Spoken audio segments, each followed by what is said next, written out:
Bem-vindos a mais um episódio do podcast Pela Boca Nasce a Saúde, um podcast que vai dar que falar. Abre-te boca! Hoje tenho um convidado muito especial, o Dr. Bernardo Montelhano. O Dr. Bernardo, portanto, vai-nos fazer hoje perceber o que significa gerir uma empresa familiar com 50 anos de história, como é que um jovem líder traz mudança sem perder o legado e o que está a mudar no mercado dentário português, que todos os profissionais de saúde oral deveriam de conhecer. Dr. Bernardo, é um prazer tê-lo aqui. Vou pedir o favor de virar a ampulheta. Vamos a isso? Vamos a isso. O tempo está a contar. Muito obrigado pelo convite. Também é um gosto muito grande estar aqui. Igualmente. Obrigada eu. Um prazer. Como é que é crescer com o nome da empresa na porta de casa? Como é que é essa sensação Sim. de já ter um pai e um avô que já deixaram aqui um legado e de alguma forma aqui o Bernardo ter que continuar ou não, mas que o está a fazer e de uma forma exímia? Como é que é essa sensação? De uma forma exímia, não sei, veremos, mas não, o legado sim é muito grande, mas para ser franco, durante a minha infância, durante os meus estudos, nunca senti que tivesse a crescer com o nome em algum sítio exposto de alguma maneira. Nunca senti essa pressão, acho que nenhum dos meus irmãos ou nenhum de terceira geração sentiu essa pressão. Acho que, de alguma forma, por mérito também do meu avô, mérito do meu pai, são pessoas excepcionais, mas muito low profile, e fizeram também com que cada um de nós seguisse o seu caminho e um dia, se quiséssemos, termos as portas abertas para continuar a seguir o legado deles. Mas foi um tema que surgiu só mais tarde. Também não posso deixar de dizer que hoje em dia, na posição que ocupo, sim, sinto alguma responsabilidade. Claro. Acho que ter o apelido, que tem o nome na porta da empresa, obriga a essa responsabilidade pelas duas vias. Qualquer coisa que aconteça do lado da empresa poderá ter impacto na família e vice-versa. Também qualquer coisa que aconteça do lado da família ou com alguém pode efetivamente ter alguma repercussão para a empresa. Claro que sim, claro que sim. E houve algum momento em que decidiu conscientemente que, ok, eu vou continuar este legado, ou sentiu que de alguma forma foi assim um empurrão, vai ter que ser alguém, vais tu, Bernardo? Foi um empurrão, mas não foi feito dessa forma. Esse momento aconteceu, mas só aconteceu quando fui desafiado pelo meu pai para isso. Até lá, posso dizer, e gosto muito de falar sobre isso, nós, desde os 18 anos, aquilo que fazemos, membros da terceira geração, por isso eu, os meus irmãos e os meus primos, uma vez por ano reunimos com o meu pai, com o meu avô, com o meu tio, uma lógica muito informal, mas dando alguma importância ao tema, para eles partilharem connosco o que são as empresas, o que é que fazem nas empresas e um bocadinho o impacto que elas também têm na sociedade e nas pessoas. E nós, por isso, desde os 18 anos, fomos ouvindo, aos poucos fomos guardando essas coisas para nós, mas por outro lado também tínhamos um protocolo muito bem definido em que ninguém vem trabalhar para as empresas do grupo sem antes fazer carreira lá fora. E fomos todos incentivados a isso. No meu caso foi muito incentivado a isso, a crescer, a ir estudar, a trabalhar lá fora, e um dia surgiu o tema. E o meu pai estava à procura de alguém para trabalhar com ele. Falou comigo, perguntou se eu estava interessado. Para mim calhou bem, porque já estava há alguns anos numa consultora, ia casar, estava noivo, e por isso foi uma boa altura também para mudar de vida. E aí segui um processo de recrutamento com uma empresa externa, com outros candidatos, em que sabíamos que, em situação de igualdade, depois o meu pai iria optar por mim. Mas acho que foi um processo muito bem conduzido, mérito totalmente dele. Mas para responder à sua pergunta, sim, verdadeiramente só pensei no assunto quando fui desafiado para isso. Ok, que bom. E o que é que a terceira geração traz de diferente a uma empresa com 50 anos? Traz muita coisa de diferente. Acho que nós preocupamos-nos muito com aquilo que nós podemos preservar e com o exemplo que nós vimos ainda hoje em dia do meu avô, do meu pai, do meu tio, dessa geração que criou. Acho que o desafio que nós temos é um desafio de dar continuidade e, sobretudo, apoiar este crescimento, mas conseguir trazer também alguma profissionalização. Okay. Durante estes 50 anos foram fases de grande crescimento em que às vezes crescemos demasiado rápido e que por vezes é preciso parar, pôr alguma ordem na casa, e eu acho que esta geração vem muito bem preparada, tudo com algumas licenciaturas, mestrados, alguns estudos, carreira fora, e por isso consegue trazer para dentro de casa valor também. Sobretudo para acrescentar valor. Acho que se não for para acrescentar valor, não vale a pena. Não vale a pena. Sim, muito, muito, muito bom. E qual foi o maior desafio de assumir a direção de uma empresa com tanta história e tantas pessoas dentro? Porque, na realidade, já chegou com uma casa montada, com... Eu cheguei com pessoas que me conheciam desde que eu nasci. Nasceu. Desde que foram a casa dos meus pais ver-me depois de eu nascer. Exatamente. Acho que o principal desafio foi esse. Desafios houve muitos, mas acho que foi uma ótima experiência, todo o meu onboarding, os primeiros passos na empresa, correu lindamente. Mas acho que o maior desafio foi esse e continua a ser hoje em dia, de conseguir acrescentar valor e ganhar o meu espaço por mérito. Eu tive sempre a preocupação de não ser visto como o filho do patrão ou o filho do dono, e hoje em dia também não quero ser visto dessa maneira, e por isso sabia que tinha que ganhar o meu lugar por mérito.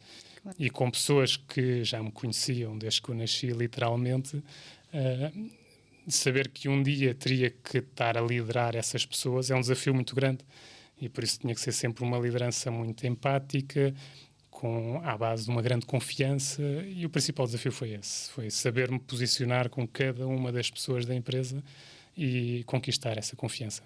Claro que sim. E como é que gera as prioridades quando tem simultaneamente que liderar pessoas, gerir operações e pensar com estratégia, não é? E tratar das minhas 3 filhas também me ocupam imenso tempo, também faz parte. Também faz. Eu acho que eu sou uma pessoa muito organizada, sempre fui, às vezes em excesso, e procuro fazer essa organização com base em muitas ferramentas. Por isso tenho muitas coisas que me ajudam, tenho os meus lembretes, acho que a minha memória não é enorme e por isso tenho que utilizar todas estas ferramentas para ter os meus dias organizados, as prioridades bem definidas, conseguir chegar a horas a todos os sítios, e acho que isto só é possível depois na prática, hoje em dia, no lugar onde eu estou, tendo à minha volta pessoas em quem eu posso confiar para delegar coisas. Porque se eu trouxer tudo para mim, sei que vou começar a escorregar em vários sítios. E por isso tenho que delegar algumas coisas e acreditar que as pessoas vão fazer bem, que não vão fazer à minha maneira, vão fazer à maneira deles, e por isso delegar com confiança. Acho que é a única maneira de conseguir gerir tantas prioridades. Trabalhar em equipa, não é? Essencialmente, ter uma equipa que funciona. E quando trabalhamos com pessoas para pessoas, é assim que tem que ser. Também aceitarmos até as dificuldades dos outros, as suas debilidades, mas também sabermos ser gratos pelas pessoas que nos acompanham no nosso dia-a-dia. Isso é essencial. Gerir pessoas numa empresa com tantos colaboradores, o que é que ninguém te avisou que ia ser assim? Porque na realidade, de repente, há tanta coisa há tantos sítios para onde olhar, não é? Sim, eu acho que é ótimo, é uma experiência enorme. Eu, felizmente, já tinha tido uma experiência de gerir pessoas, ainda mais novo, antes de assumir este desafio, mas num contexto totalmente diferente. E acho que nós saímos preparados dos nossos cursos e também do contexto em que eu estive de uma consultora, em que, para não usar a expressão em inglês, uma medida serve para toda a gente. E chegando aqui a Montelhano, neste desafio, percebo que não. Percebo que não há medidas que deixem todas as pessoas satisfeitas. Há uma gestão muito individual. Claro que a minha função tem que pensar muitas vezes no bem-estar da empresa, no propósito da empresa e no futuro, na sua sustentabilidade, mas depois na gestão tem que ir um pouco ao detalhe de cada uma das pessoas, porque as pessoas são todas diferentes, felizmente, e aquilo que motiva uma pessoa pode não motivar a outra. Tivemos N casos em que isso aconteceu. Não há uma medida que deixe toda a gente satisfeita.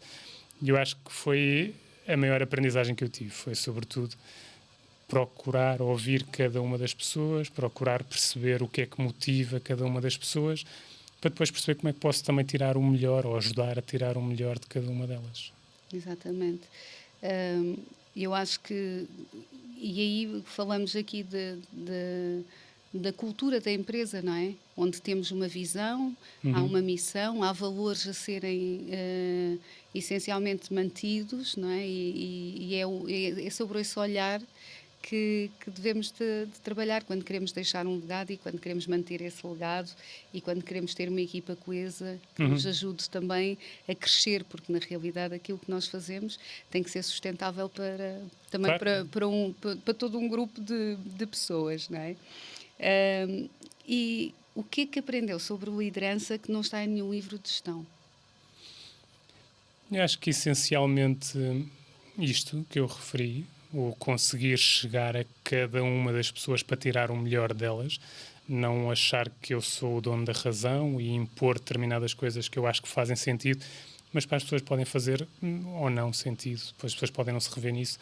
Nós tivemos um exemplo, nós aderimos há uns anos à Coverflex, no sentido de dar alguns benefícios flexíveis para as pessoas, e quando tomámos esta decisão achámos que era fantástico e que toda a gente ia adorar. E na verdade não. Há um grupo de pessoas que sim, que faz muito sentido. Há outras pessoas que não estão interessadas e que estão interessadas em preparar a sua reforma, se calhar de maneira diferente, não procurar o benefício agora, procurar o benefício mais tarde. E essa é a aprendizagem contínua Não de ir percebendo conseguirmos cada um. agradar a todos. Exatamente. Isso nunca vamos conseguir, mas tento. Isso tento. E acho que o outro ponto, isso de um ponto de vista também mais pessoal, o grande desafio tem sido conseguir conciliar todos os temas que tenho hoje em dia, por isso a minha vida profissional com a minha vida pessoal. Eu acho que nos últimos anos, falávamos há pouco, deu uma volta tão grande, sobretudo desde o Covid.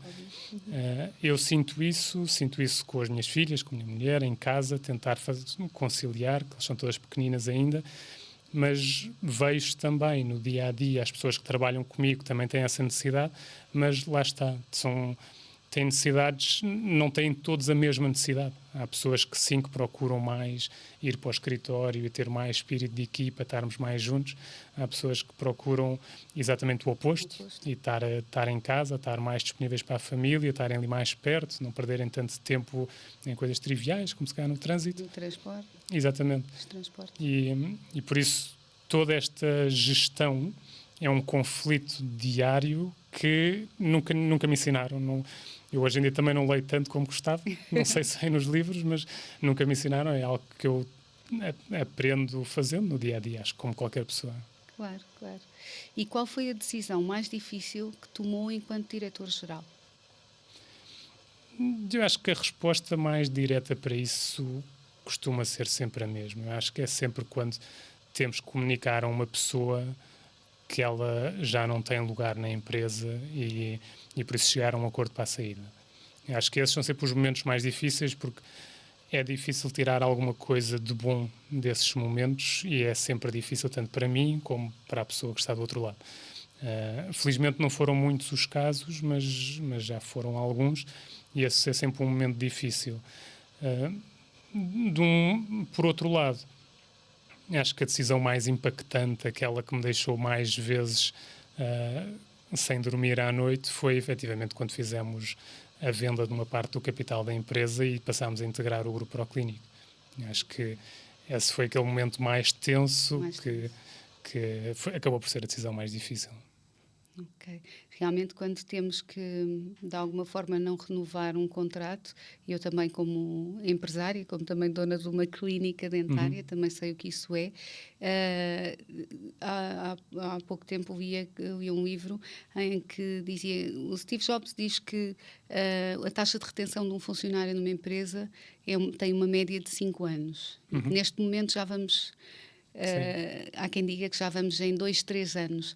Então, também há aquela situação de, antigamente, as pessoas estavam numa empresa, vestiam a camisola, não é? E davam tudo pela empresa como se fosse sua. E hoje em dia também já vivemos uma outra realidade, as pessoas acabam por ter um bocadinho há quem goste de trabalhar fora do escritório, Certo, sim. gostam de fazer trabalhos em coworking ou eventualmente até em casa, onde seja. E eu acho que o mundo está a mudar, não é? Portanto, e as necessidades das pessoas também mudam. E acho que nós também nos temos que adaptar a isso. Eu também tenho esses desafios e acho que nos fazem crescer a todos, em todos os sentidos, mas eu acho que tem que ser sempre bom para ambas as partes. Quando deixa de ser para ambas as partes, já não está a ser bom para ninguém. Então, Claro. acaba por... Eu acho que quando há essa questão de não haver renovação, termos que tirar alguém da equipa, a maior parte das vezes isso já aconteceu antes, não é? Portanto, aquilo é só o momento em que se comunica que aquilo está que já não há espaço para mais aquela pessoa, não é? Efetivamente. E o ser empresário também temos esse lado. Também tem esse lado, claro. Tem partes boas, tem partes más, faz parte da própria função. Mas também não posso deixar de dizer que, felizmente, na Montelhano, na empresa que hoje em dia lidero, vemos várias gerações já. Por isso há pessoas que estão prestes a reformar-se, a chegar a mais de 60 anos, como há pessoas a entrar com 20 e poucos anos.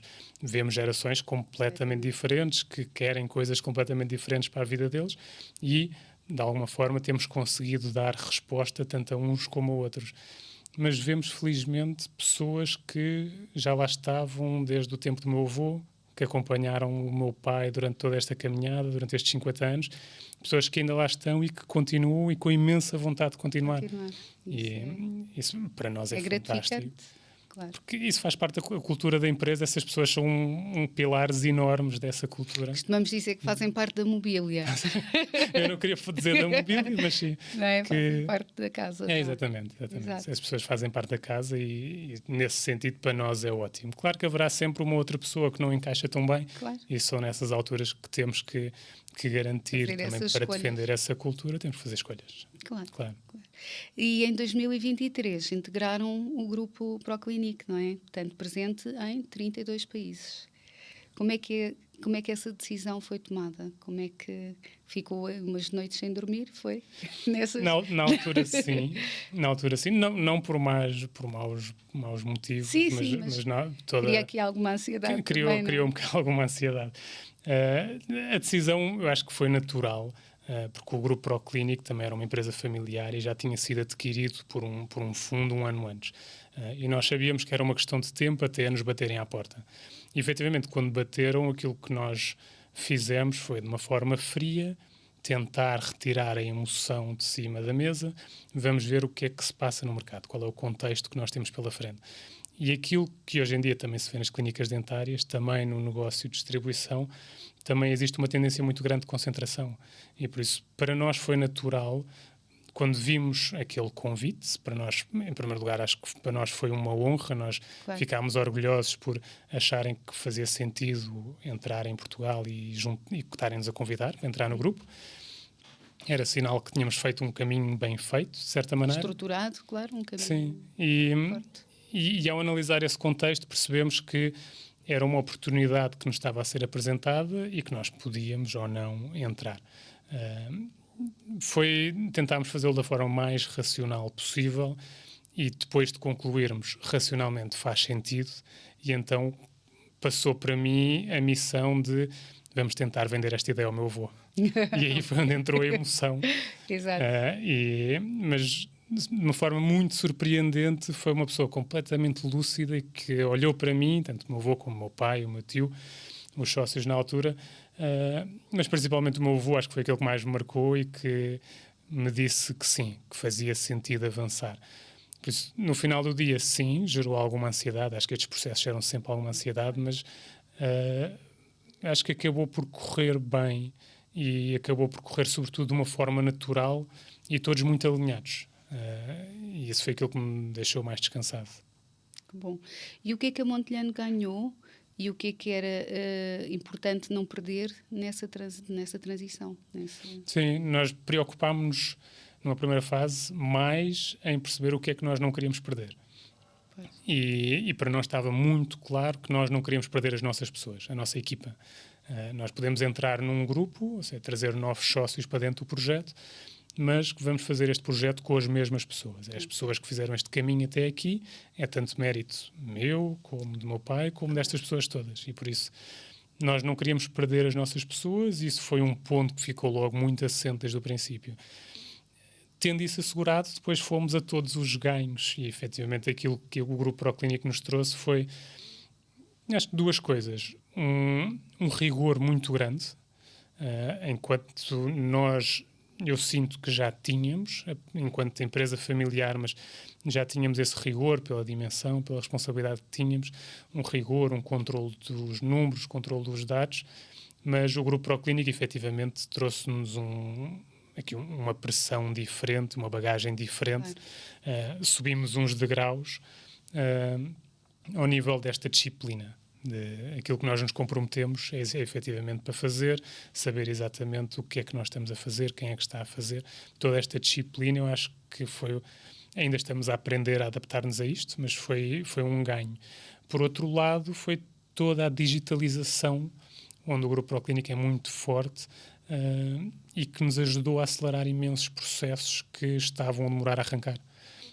Okay. E para nós foi um ganho enorme. Acho que esses os dois pontos combinados, percebemos que era uma enorme mais-valia depois para o mercado, para os clientes que trabalham connosco, porque conseguimos entregar o valor que nós acrescentávamos, conseguimos melhorar, conseguimos acrescentar um valor ainda maior e conseguimos acrescentá-lo também de uma forma mais democratizada, ou seja, não passar só um acompanhamento pelo comercial. Hoje em dia passa por imensos processos que podem ser digitais, por vários canais, com uma oferta muito mais ampla.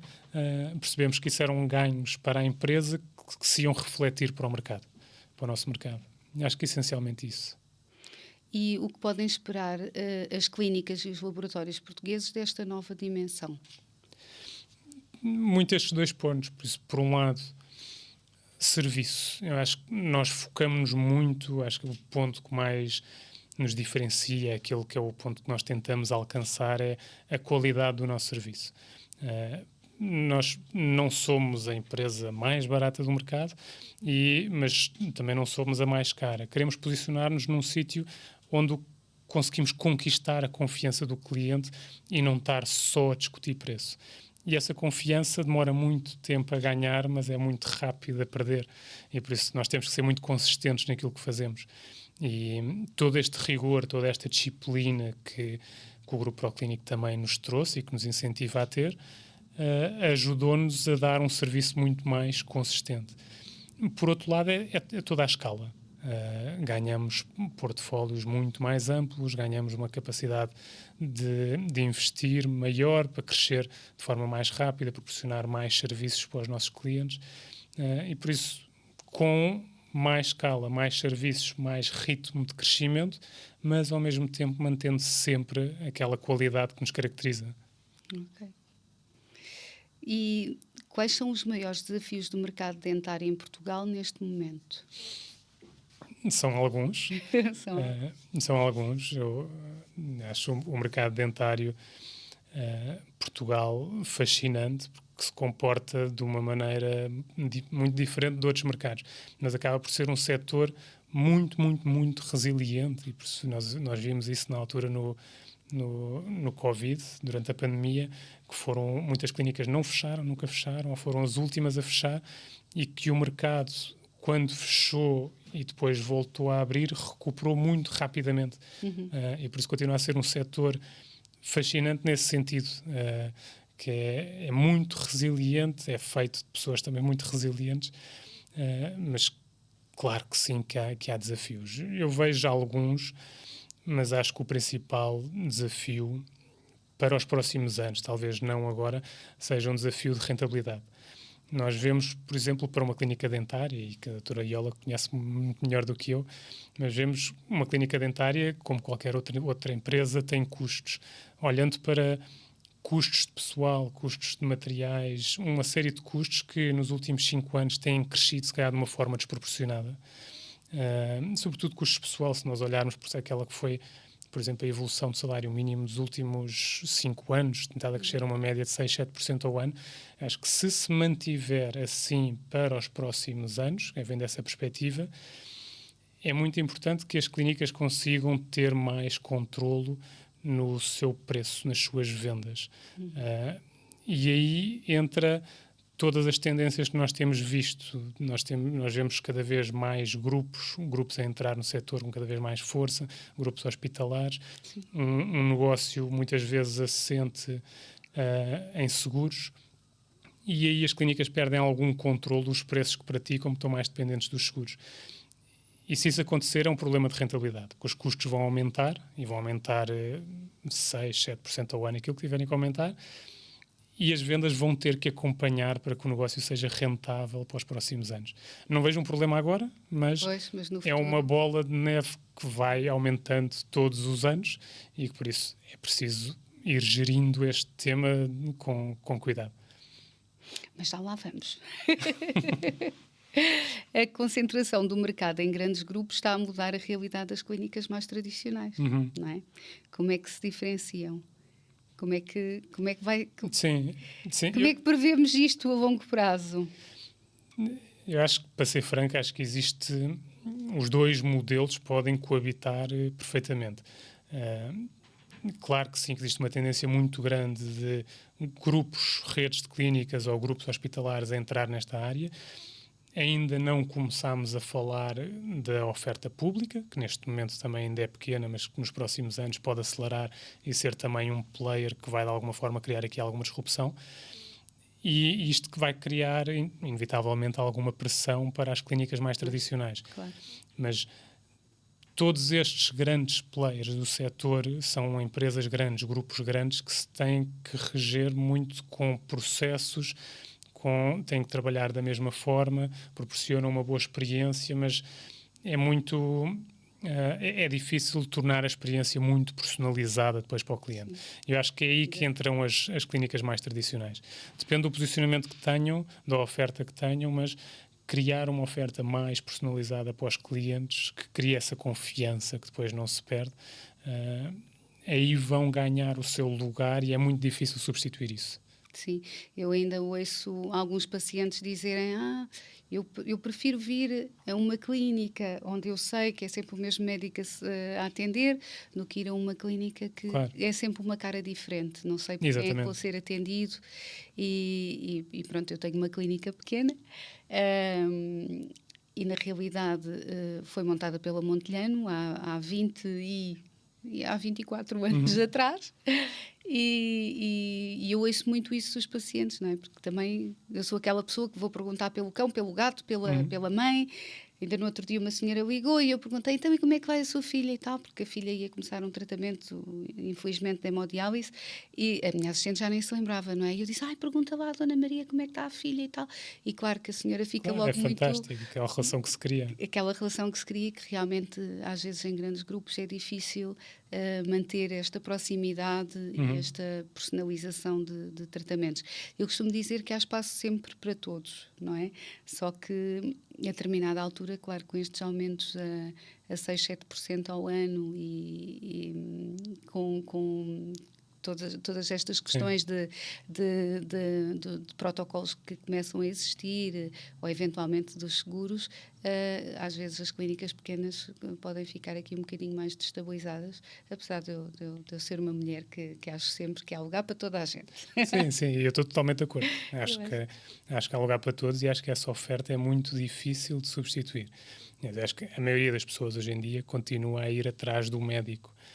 E por isso a fidelização muitas vezes não é à clínica, mas é ao médico. Apesar de os grandes grupos terem muitas formas de trabalhar isto e de proporcionar uma ótima experiência, continua a haver essa ligação que já vem do passado, de alguns anos ao médico, e é difícil substituir isso. E a forma não é só a relação, mas é a forma personalizada como o paciente é tratado nestas clínicas mais tradicionais. E por isso acho que sim, acho que há espaço para todos. Espaço para todos. E quais são as tendências em equipamentos e tecnologia que vão mudar a forma de trabalhar nas clínicas nos próximos anos? Porque temos a inteligência artificial, o Uhum. digital, tudo muito, muito mais tecnológico, não é? Sim, eu acho que o setor, nós falamos imenso de inovação no setor. Aliás, vamos às feiras e as feiras estão inundadas de inovação todos os anos com novos produtos e uma nova oferta. O mercado não anda a esse ritmo.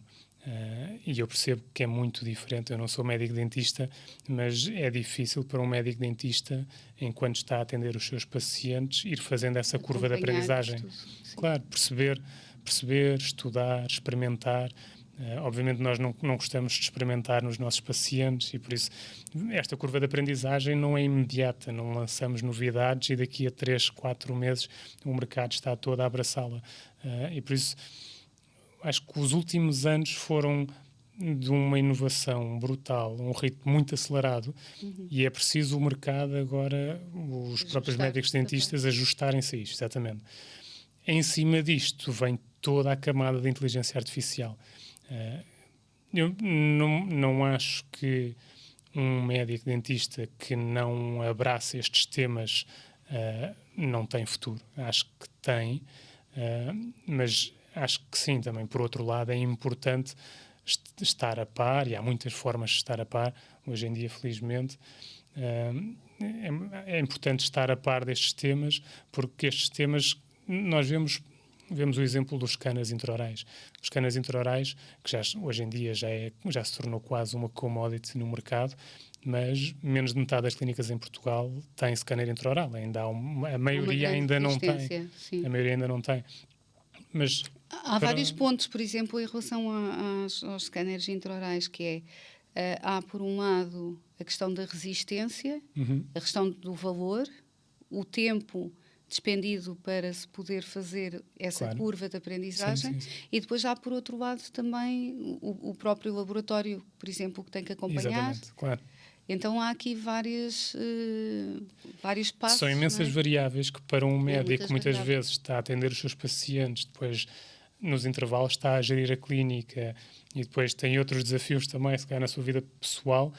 Acompanhar isto é exigente e por isso é que eu digo que é importante o mercado ajustar-se. O mercado não está a ir ao ritmo, não está a abraçar toda esta inovação ao ritmo que ela vai aparecendo. Por outro lado, eu acho que os próprios fabricantes, que têm sido os grandes motores desta inovação, não vão abrandar. Por isso é que eu dizia que é importante colocarmos-nos a par e irmos, pelo menos, ver do que é que se está a falar. Sim, eu acho que em muito pouco tempo os scanners intraorais que foram desenvolvidos já passaram a 100 fios e de repente é tudo wireless e de repente a inovação é enorme. Muito grande. A inovação é enorme, mas neste claro momento eu acho que já fazem hologramas com a face, portanto, coisas quase em formato real, termos essa possibilidade. É espetacular. E eu ia só tocar nesse ponto que neste momento é um aspecto ainda de diferenciação, mas já começamos a ver muitos pacientes que vão a clínicas e se não tem um scanner intraoral e me vai fazer uma impressão com alginato, por exemplo, já não estou disposto a isso. Já não. E por isso vamos começar a ver os pacientes a procurar esta comodidade, este conforto dentro do gabinete, à medida que se já experimentaram num sítio, já não voltam atrás.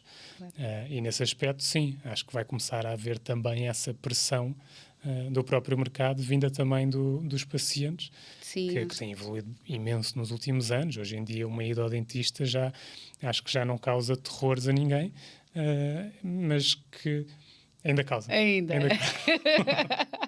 Mas sim, acho que sobretudo é os pacientes a procurarem esse conforto, a procurarem essa segurança, e é nesse aspecto que vai colocar mais uma variável em cima da mesa para fazer essa pressão para abraçar a inovação. Mas sobretudo o tema desta inovação, de todas estas inovações serem cada vez mais integrativas. Não é eu ter um scanner e depois ter um CBCT e depois, se calhar, tenho um laser, mas eles não comunicam entre si. Eu acho que vamos dar um salto também grande nos próximos anos, que já estamos a dar, se tudo isto ser mais integrado, e por isso eu eu com estas ferramentas que eu tenho ao meu dispor, eu, se for um médico dentista, consigo fazer uma análise total do meu paciente e quase duplicá-lo em dados digitais para conseguir fazer um estudo mais preciso, acompanhar de melhor forma. Com a ajuda dessa inteligência artificial, isto vai ser tudo acelerado. E por isso acho que há aqui desafios, eu acho que são giríssimos estes desafios, mas que é exigente para o dia-a-dia, porque vai colocar aqui mais um ponto de tensão. Acho que bastante exigente. E acha que o setor está a acompanhar ou ainda há resistência? Dos dois lados, do lado falo aqui mesmo do lado de outras empresas, como é o caso da Montelhano, e do lado dos médicos e dos laboratórios. Acho que há alguma resistência. Do lado da distribuição, acho que tem havido uma pressão grande para abraçar estes temas e disponibilizá-los para o mercado. E por isso, aí não vejo uma resistência, vejo aquilo que é positivo. Se calhar há uns anos atrás, se calhar há umas décadas atrás, quando aparecia uma inovação, aquela inovação durante 10 anos era a única do mercado e por isso continuava a ser limitada, continuava a ser difícil de aceder, continuava a ser caro, porque tinha pouca oferta. A procura era muita e tinha pouca oferta. Neste momento já não se vê isso. Nós vemos, por exemplo, o exemplo dos scanners. Os scanners, quando apareceram no mercado, tinham um preço elevado e que ao final de 1 ano, 2 anos, já tínhamos 10 marcas no mercado e o preço tinha caído 5 vezes. E isso, eu acho que essa maior oferta acaba por ser positiva para o mercado. É um desafio acrescido para nós, mas enquanto nós, montelhanos, soubermos posicionar nos equipamentos nos quais confiamos e que queremos proporcionar aos nossos clientes, está tudo bem. Efetivamente do lado das clínicas e do lado dos laboratórios, era aquilo que nós comentávamos, que existe uma curva de aprendizagem que é difícil. Eu não acredito que a curva seja aprender não é difícil. Todas estas ferramentas já são muito intuitivas, mas ter tempo e alguma disponibilidade mental para isto é exigente. No dia-a-dia de um médico dentista, de uma clínica dentária, é difícil ter tempo. O tempo é um recurso muito valioso. Nós somos pessoas de hábitos, não é? E temos, às vezes, estamos habituados a fazer determinada tarefa sempre daquela forma e sai muito bem. Para que mudar, não é? E às vezes é também termos é também um desafio grande para nós de dar esse passo. Se bem que eu sou muito a favor da tecnologia, porque acho que para a frente é o caminho, mas depois é também toda a equipa estar ali a acompanhar também, não é? Claro, sim, não é só o médico, tem toda a equipa de ir no mesmo barco. Claro, eu acho que hoje em dia há espaços seguros onde nós podemos aprender e treinar. Há muitos centros de formação, há muitos cursos, há muitos sítios que já proporcionam isto ao mercado. Acho que o principal recurso que aqui é escasso é o tempo. É o maior bem, é o bem mais precioso. Exatamente. E é uma energia que não é renovável. Ele não volta atrás. E, Dr. Bernardo, para um profissional de saúde oral que quer abrir a sua própria clínica, o que é que deveria de saber antes de começar? Qual seria o conselho que me daria há 24 anos atrás, há 25 anos atrás? Se calhar há 25 anos atrás daria um diferente do que daria hoje em dia. Mas sim. Acho que é essencial definir o posicionamento. Que tipo de clínica queremos ser. Vamos entrar num setor que é um setor muito concorrencial, é um setor que tem imensos e excelentes profissionais e nós vemos a quantidade de médicos cientistas em Portugal que tem estado a crescer a um ritmo muito acelerado e por isso, se nós vamos abrir uma clínica, temos que perceber o que é que a nossa clínica nos pode oferecer de diferente. E é muito importante definir este posicionamento. Se nós queremos ter um atendimento mais personalizado, se queremos ser uma clínica mais de massas para abranger o maior número de pessoas possível num determinado sítio, acho que esse é o principal conselho, porque sem isso, se formos muito rápidos a dar todos os passos e isso não estar bem definido, vamos encontrar muitas vezes paredes à nossa frente que vai ser difícil de ultrapassar. Sim, para arranjar uma boa estratégia, temos de definir primeiro o nosso posicionamento, é verdade. E qual é o erro mais comum que vê nas clínicas que acompanha enquanto parceiro? É uma excelente pergunta, na qual eu tenho algumas dúvidas, mas eu arrisco dizer que continua a ser muitos médicos dentistas a fazerem a própria gestão da clínica e a quererem fazer as duas coisas de uma forma excelente. Não digo que não há quem o faça, conheço médicos dentistas que gerem a sua própria clínica sozinhos, de formas incríveis, mas mais cedo ou mais tarde há um dos lados da balança que vai começar a enfraquecer, por uma questão de tempo, que falávamos há pouco. Acho que é essencial perceber isso com o tempo, para não deixar isso acontecer, ou que o lado clínico começa a perder algum tempo e se calhar menos alguma qualidade, ou que a própria clínica começa a sofrer por causa disso. As clínicas não deixam de ser empresas, não deixam de ter que pagar salários, não deixam de ter que cumprir todas as obrigações fiscais, legais e também as do setor, as de saúde, e por isso tem uma pressão muito grande e um conjunto de obrigações que obriga muitas vezes, ou que eu aconselho, é terem ajuda, terem sempre um parceiro que os ajude. Pode ser um gestor, pode ser um consultor, pode ser alguém part-time, pode ser um familiar, como pode ser um parceiro, como pode ser um Montelhano, outros distribuidores, mas procurarem ter alguém que ajude a simplificar o seu dia-a-dia.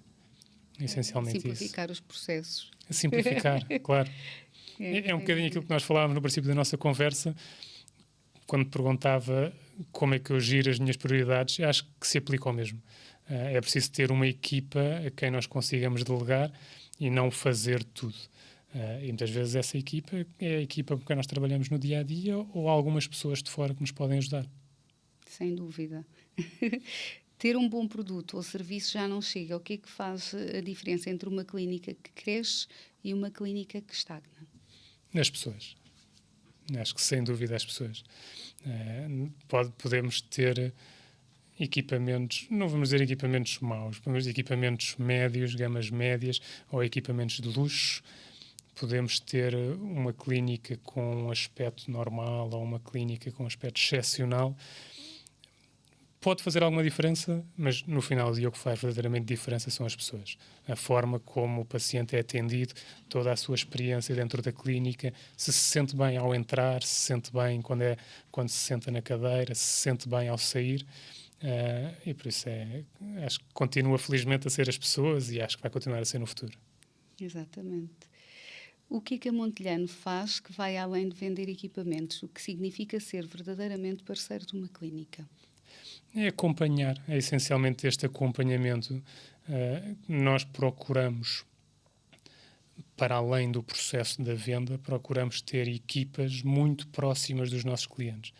E essa proximidade é sobretudo para mantermos a confiança que os clientes nos dão, aquela que é difícil de conquistar, mas que se pode perder muito facilmente, para manter este nível de serviço. E mais do que a venda é acompanhar este crescimento, é perceber quais é que são as principais dificuldades das clínicas, quais são os pontos onde se está a perder muito tempo, de que forma é que nós podemos ajudar a simplificar esses processos. Hoje em dia já fazemos isso com muitas clínicas e com sucesso, e implica elas confiarem em nós à partida e delegarem-nos também uma parte desse trabalho. E é aí que nos tornamos verdadeiramente parceiros. Claro. Acho que essencialmente é isto. Que bom. Que bom ter uns parceiros como a Montelhano. Muito obrigado. Vamos aqui a uns mitos e verdades. Uma clínica de sucesso é aquela com melhores equipamentos? É um mito ou é uma verdade? É um mito. É um mito, não é? Sem dúvida. É o ponto que falávamos há bocado. Acho que o sucesso não se mede pela qualidade dos equipamentos, mede-se mais pelas pessoas. Pelas pessoas que lá estão. Os grandes grupos dentários vão acabar com as clínicas independentes. É um mito ou uma verdade? Também é um mito. Há espaço para todos. Há espaço para todos. O digital vai substituir a relação pessoal entre o fornecedor e a clínica? É um mito ou é uma verdade? Em certos pontos, sim. Naqueles em que isso seja positivo para os dois. Por isso, é um ninho. Aqui é o... É um ninho, ficamos aqui no meio. Naquilo em que seja positivo para os dois. Há muitas coisas que hoje em dia uma clínica dentária não deveria perder tempo, por exemplo, a pedir faturas. Não devia perder tempo a saber onde estão as suas encomendas. E há coisas aí que o digital é brutal. A ajuda que pode dar, pode criar tudo muito mais rápido, tudo muito mais acessível. Nesses pontos, sim, e por isso considero que esses são pontos positivos. De resto, no verdadeiro sentido da palavra, eu acho que nunca vai substituir. Claro. Acho que, ou pelo menos, não vai substituir aqueles fornecedores que consigam conquistar o espaço para ser mais do que um vendedor. Consigam conquistar a confiança para se tornarem os parceiros. Aí a relação vai continuar a existir, isto continua a ser feito por pessoas, felizmente, e apesar de toda a tecnologia, toda a inteligência artificial que nós temos à nossa volta e já aplicada no nosso setor, nós vamos continuar a lidar com pessoas no dia-a-dia, e é isso que cria confiança, por definição. E por isso, pelo menos nós, enquanto Montelhano, vamos procurar sempre ter pessoas junto dos nossos clientes, para manter essa proximidade com pessoas. Sim, eu trabalho com outras casas de equipamento, de material dentário, Sim. não é? Mas, e não é por estar aqui o Dr. Bernardo, mas na realidade eu acho que das outras casas todas, a única onde eu conheço os donos é a vossa. Portanto, eu acho que só isso quer dizer, presentes, claro. eu acho que só isso quer dizer muita coisa, não é? Porque eu sei quem é que está por trás daquele telefone. Uhum. Eu sei quem é que está por trás daquela capa de revista ou daquele e-mail ou daquela newsletter, não é? Eu sei quem é que está por trás. Isso, a mim, traz-me segurança e traz-me proximidade e dá-me estrutura, não é?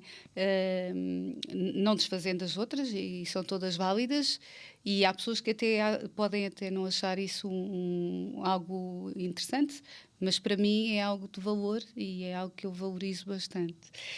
Investir em formação e equipamento é um luxo só para clínicas grandes? É um mito ou uma verdade?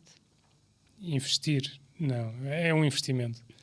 Não é um luxo. Eu acho que, sobretudo, a parte da formação é um investimento que fica para a vida. E esse, sim, não é um luxo. E, felizmente, hoje em dia já há ofertas para todos os preços, para todos os gostos. Nos equipamentos também, mas o principal é procurar, na minha opinião, não precisamos de ir para um luxo, não precisamos de ir para gamas muito altas, mas é procurar coisas que nos deem essa tal segurança. E por isso também, lá está, perceber a empresa que o está a vender, como funciona o serviço pós-venda, como funciona a equipa que está por trás, perceber o que é que vai acontecer no dia a seguir à instalação, Exato. Se me acontecer alguma coisa. E isso não é um luxo. Hoje em dia existem soluções de financiamento super competitivas. Hoje em dia existe já um portfólio enorme e podemos encontrar isso com equipamentos mais baratos, outros um bocadinho mais caros. Acho que existem soluções para todos os gostos, felizmente, e continuo a ver isso como um investimento. Eu também. E aqui, para um dentista que quer começar a gerir a clínica de forma mais estratégica, qual é o primeiro passo? O que é que diria que é o primeiro passo a ser dado? Gerir de forma mais estratégica? Acho que é perceber, efetivamente, as pessoas que têm à sua volta e quais são as pessoas com quem pode contar para esse desafio. Para gerir de forma mais estratégica, não o vai fazer sozinho. E por isso vai ter que contar com essa ajuda. Pode encontrar essas pessoas dentro da clínica, pode encontrar fora, mas depois de reunir, esse seria o primeiro passo, reunir uma equipa de pessoas em quem tenha total confiança para dar os próximos passos e definir um rumo muito claro. Podem ser parceiros, pode ser família, pode ser quem quiserem, desde que sejam pessoas de confiança. Depois, era o ponto que nós já falámos há bocado. Acho que é importante ter claro qual é o posicionamento, é importante ter claro qual é a visão também, onde é que nós estamos e para onde é que nós queremos ir. E, na minha opinião, e eu sou uma pessoa muito analítica, este caminho só se faz com dados. E é preciso ter dados, é preciso começar a medir. Se nós queremos melhorar, temos que perceber onde é que nós estamos e para onde é que nós queremos ir. E, por isso, começar a medir alguns processos, começar a medir alguma partes da experiência do paciente, o impacto que tem em cada um dos tratamentos e a partir daí definir para onde é que nós queremos ir. Exatamente. A Montelhano trabalha todos os dias para que as clínicas dentárias portuguesas tenham as melhores ferramentas. O que é que isso significa para o paciente que se senta na cadeira? Essencialmente, para as clínicas, a nossa grande responsabilidade é que não falte nada. E aquilo que nós nos comprometemos a entregar tem que chegar lá a horas e tem que chegar lá completo. Porque sabemos, e já tivemos essa experiência algumas vezes, que por qualquer razão, se existe um atraso com aquilo que nós nos comprometemos e vai haver uma cirurgia e não está lá o material ou alguma coisa que falha no equipamento, isso tem um impacto tremendo para os clientes. Por isso, às vezes vejo-me um bocadinho como, para não estar a fazer esta analogia, mas como os árbitros de futebol, que é se nós não dermos por eles é porque eles estão a fazer um ótimo trabalho. E aqui aplica-se um bocadinho o mesmo, no sentido em que se tudo está a funcionar, se tudo funciona como deveria estar a funcionar, para o paciente isso será o normal, é ir a uma consulta e a consulta decorrer bem, significa que por trás houve um trabalho muito grande de muitas pessoas para assegurar que foi feita uma compra, foi feito um aprovisionamento, foi feita a entrega de todos os materiais, foram armazenados como deve ser na clínica, foi tudo disponibilizado ao médico e à assistente, e tudo aquilo que lá está, que parece instantâneo para o paciente, que não se apercebe, deu um trabalho grande a muitas pessoas que estão por detrás a assegurar que aquela consulta corre bem, que é um sucesso. E por isso, essencialmente para os pacientes, a nossa função é que tudo corra bem, é que nós estamos a apoiar as clínicas dentárias em que tudo corra bem e que o médico permitir que o médico esteja totalmente focado na cadeira, totalmente focado, neste caso, no paciente que está na cadeira, e que não tenha que se preocupar com o ruído que está à volta, com todas estas coisas que eu estava a dar como exemplo, que basta uma delas falhar para correr mal e a experiência ser péssima para a clínica, para o paciente, para o médico. É sobretudo isso, assegurar que tudo funciona bem. Está tudo a funcionar. E para as clínicas e laboratórios que querem saber mais sobre a Montelhano e o que é que têm para oferecer, onde é que vos podem encontrar? Onde é que vos encontram? Nós estamos disponíveis no nosso site, na www.montelhano.pt. Neste momento já tem uma oferta muito grande e todos os contactos, e a partir daí conseguem falar com todas as nossas equipas que estão disponíveis para receber. Ao mesmo tempo, temos toda a nossa equipa comercial que está na rua permanentemente a visitar as clínicas, espalhadas de norte a sul. E, claro, comigo também estou sempre disponível. Para ajudar. Claro. Ok. Muito obrigada. Muito obrigado. Obrigado pelo convite. Quero-lhe deixar só aqui umas ofertas. Aqui a oferta do meu livro, Pela Boca Nasce a Saúde. Um livro que fala muito de saúde oral. Obrigado. Obrigada eu. Saúde oral com saúde geral, e onde faço esta abordagem mais integrativa da medicina dentária, não tanto esta integração, se calhar, a nível de equipamentos, mas já me deu aqui algumas dicas e algumas sugestões que aqui a minha cabeça já começou a fazer umas analogias que podem ser interessantes. Tem aqui uma garrafinha da Voa, que é a água que também é nossa parceira, para além da Montelhano, para beber sempre uma água ionizada, purificada, não se esquecer de beber água, que isso é o mais importante. E aqui dos nossos parceiros também da 2M Pharma, temos a Ava Pharma, que é o pH base, para ter sempre um pH ótimo, para não ficar oxidado, para não ficar estressado com tantas coisas para resolver. Fantástico, muito obrigado. Pronto, eu é que agradeço, e terminamos por hoje mais um episódio do podcast Pela Boca Nasce a Saúde.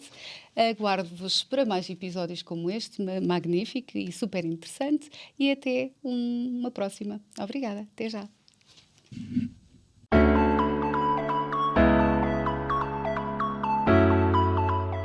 O podcast que está a ouvir é uma parceria Doutora Iola Figueiredo, Editora Leia, 2M Pharma, Água Voa, Montelhano Proclínica Group Company e Dona Carlota Bijuteria e Acessórios.